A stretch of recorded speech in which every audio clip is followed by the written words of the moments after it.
the strategy about starting with a question? Yeah.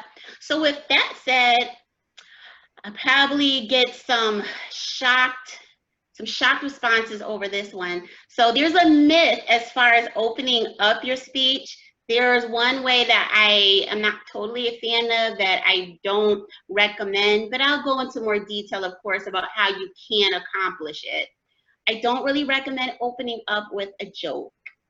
I know that has been advice that's been passed down forever.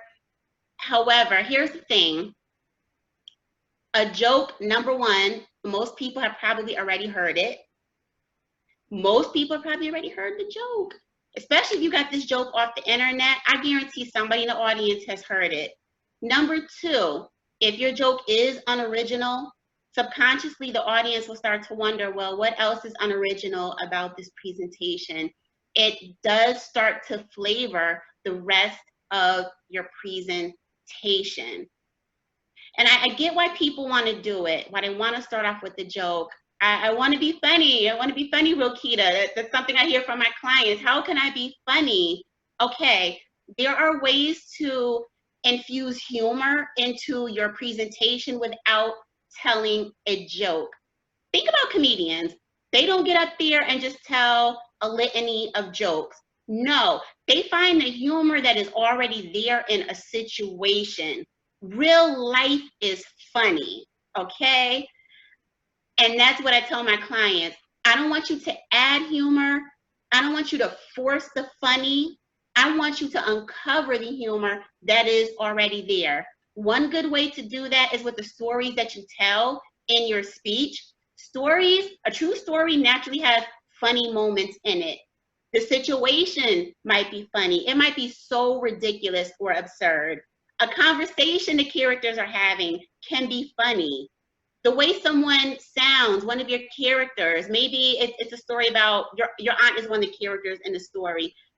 She talks a certain way and it's just so entertaining. Gestures that your characters have that you can emulate on the stage, that can be funny.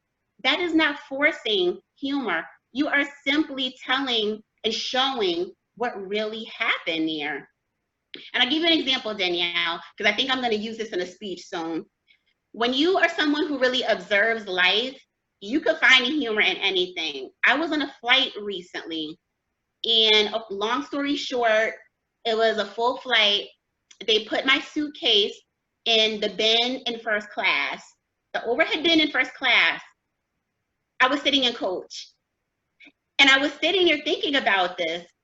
My suitcase is in first class, and I am in coach. My suitcase is in first class, and I am in coach. My suitcase has made it to first class before I have. How is this life? How did this happen? Like, that made me laugh when I thought about it. Now, you see, if I told that in the story, people laugh because you're just like, that is really life. That's how things happen. So observe, make observations, really give those conversations. How did those conversations sound when your characters were talking? How did they look when they were talking, when they were going through the motions? I mean, the humor is there. You do not have to force it. You just have to bring it forth. Bring it to the surface. It is already there. You know, I don't like people to feel like they need to go out of their lane and force themselves to be funny. First of all, if you think about it, comedians are all funny in different ways. They all have their own different personalities. There is some humor that is that dry humor, and then there's that laugh out loud, that deep belly laugh type humor, that energetic humor some comedians have. So I just don't like people to feel like I have to be funny or I have to put a joke in here. Gratuitous humor is not funny, just meaning a joke you put in there just to be there. It's not connected to the rest of your speech in any way. It's like you dropped it off, left it, and went on with the rest of your presentation. Like, I don't understand that when people do that. So drop it and leave. you dropped it and left, and I'm confused. I don't get it. So humor is there. You don't have to put jokes in. Yeah, that's a really good advice. I think also the sharing the real life scenarios is a really great way to create a personal touch and really break that barrier between connecting with you and your audience while you are on the stage. I think it's a really great way to create that personal connection without feeling like you're just sharing something that may have been shared already before and then breaking that trust because, oh, well, we've heard this joke before. But